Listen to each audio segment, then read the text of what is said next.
hari ni kita akan bercakap mengenai DSLR untuk beginner. So masa first tadi Zaty dah bagi tahu beza antara kamera dengan phone. Okay, beza antara DSLR ni dengan phone. Sebab beza dia kan, phone semua orang reti pakai tau. Satu klik dah dapat gambar. Macam dalam kamera. Okay, macam. Tapi kalau kamera, dia terbalik pula. Semua orang boleh beli, tapi tak semua orang reti pakai. Maksudnya kita kena practice untuk pakai tau. Okay?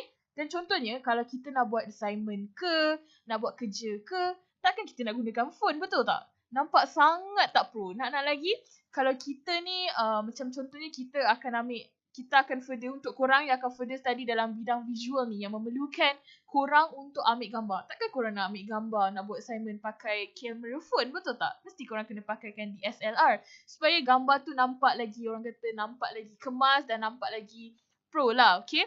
Sebab itulah kita adakan show DSLR untuk beginner ni. Okay? Okay.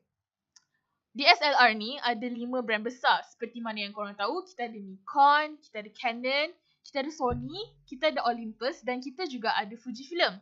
Tapi dekat sini Zaty nak segaskan, kalau korang yang just nak gunakan kamera tu untuk study ke, untuk subjek ke, ataupun untuk benda-benda yang memerlukan untuk korang mengambil gambar, Zaty segaskan korang untuk guna 3 brand DSLR ni, iaitu Canon, Nikon dan juga Sony. Sebab kan, kalau Fujifilm dengan Olympus ni, dia agak mahal. Okay, it's a bit pricey. Walaupun dia kecil, tapi dia mahal.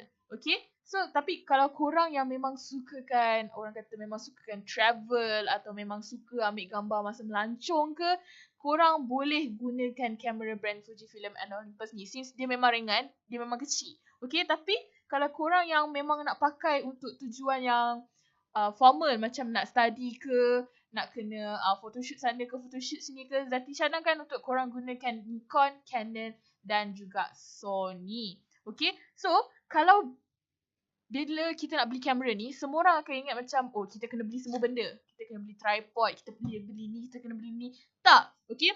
Kalau basic kit untuk DSLR ni, kita just perlukan charger, battery, body camera, lens yang memang dia akan cadangkan nanti, and USB untuk transferkan gambar dari kamera to komputer. Okay. So, kalau korang beli satu set simple tu, harga dia akan jadi lebih murah tau, compare to beli satu-satu. Okay. So, total untuk satu set tu, boleh dapat bawah 3,000. Which is memang sangat murah. Sebab kalau kita beli kamera-kamera yang macam contohnya body semi-pro ke, body full frame ke, memang atas 4,000. Okay, so untuk beginner ni, yang betul-betul basic punya, boleh dapat dalam bawah 3,000. Okay, satu set tu. Okay. Dan kalau nak beli, macam kalau korang rasa macam, kena tambah lagi lah, budget ada lagi kan. So kalau korang nak beli komponen tambahan, Zaty segaskan korang untuk beli satu lagi battery camera. So jadinya battery camera ada 2. Okay. Tripod ke, flash ke, lens lain ke, korang boleh beli kemudian. Okay. Yang Zaty sebutkan tadi tu yang penting. Kalau pasal bag, okay, bag camera, korang jangan risau. Sebab memang dia akan bagi as a free gift. Tapi bag yang kecil tu lah. Kalau bag yang besar, yang letak lens semua tu, korang kena beli yang lain lah. Okay. So macam Zaty cakapkan, Zaty dah sebutkan tadi, basic kit untuk DSLR ni adalah charger, battery, body camera, lens dan USB untuk tujuan pemindahan dari kamera to komputer. Dan kalau nak beli basic, nak beli komponen tambahan, korang beli battery sahaja. So tak ada masalah. Okay, so korang semua tu korang boleh dapat bawah 3,000, which is memang sangat murah.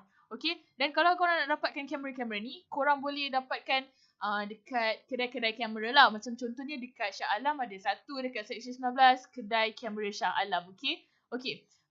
Macam contohnya dekat KL pun ada satu. Zaty suggestkan korang untuk beli kamera-kamera ni dekat kedai-kedai kamera, bukan dekat kedai-kedai yang macam macam jual aksesori benda tu semua, bukan. Okay, dekat kedai kamera, sebab dia lagi, orang kata lagi macam mana cakap, dia lagi terjamin lah dia punya kualiti tu kan. Kita dah bercakap mengenai basic kit kalau untuk korang beli kamera, dan Zaty juga dah bagi tahu beza antara phone dengan DSLR. So untuk kali ni pula, untuk sekarang ni Zaty akan Zaty dapatkan seorang fotografer untuk explainkan function-function secara ringkas yang ada dekat kamera tu. Okay, so hari ni Zaty bersama dengan Zaim. Hai. Hai. Okay, so Zaim okay hari ni? Okay. Alright, so okay, so Zaim, Zaty nak tanyalah. Zaim boleh tak explainkan apa itu exposure secara ringkas? Okay, so exposure ni dekat kamera kita kena handle dia punya shutter speed. Okay, so shutter speed tu dia ada banyak nombor, right? Okay. Okay, so bila kita like kita fokus on something, dia akan macam ada line-line dekat bawah kamera tu macam untuk kita neutralkan dia punya lighting. Sebab kalau kita underexpose nanti gambar gelap. Kalau kita overexpose gambar terlampau terang. So kita kena neutralkan dia dengan adjust dia punya shutter speed untuk exposure. Okay, so apa itu aperture? Aperture is untuk kita dapatkan dia punya depth lah. Contoh macam kalau kita guna aperture like rendah, kita akan dapat focus subject and then blur background.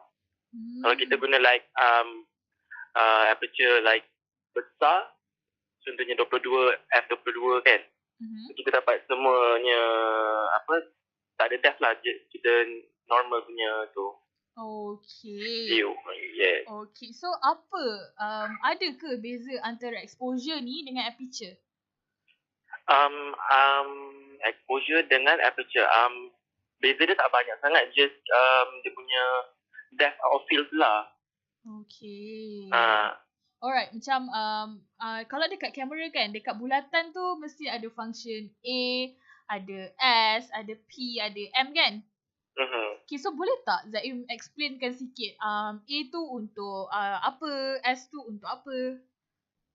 Kalau tak silap itu je auto, semuanya auto. You just shoot je. You focus on something and then you shoot, then gambar you okay. Okay, so kalau macam setiap function tu macam kan kalau kita perasan dia ada simbol-simbol kan? Yep. Okay, so macam A tu sesuai untuk gambar yang macam mana, S tu untuk yang macam mana?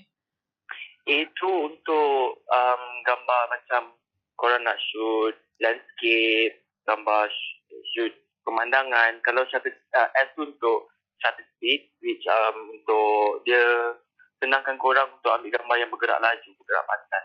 Is it like macam sport? Yes, macam sport, Okay. macam orang berlari ke apa ke. Okay, kalau P? Kalau P okay, P I tak sure. Okay. Tapi M I sure sebab I memang selalu guna M. So M ni kita boleh like kita contoh kita nak gambar tu just lighting dia tahap mana, dan kita boleh adjust kat situ. Oh, okay. So kan, kalau untuk student ataupun beginner, apa function yang diorang perlu tahu as a basic? As a basic, kena tahu ni shutter speed and aperture tu paling penting untuk beginner lah.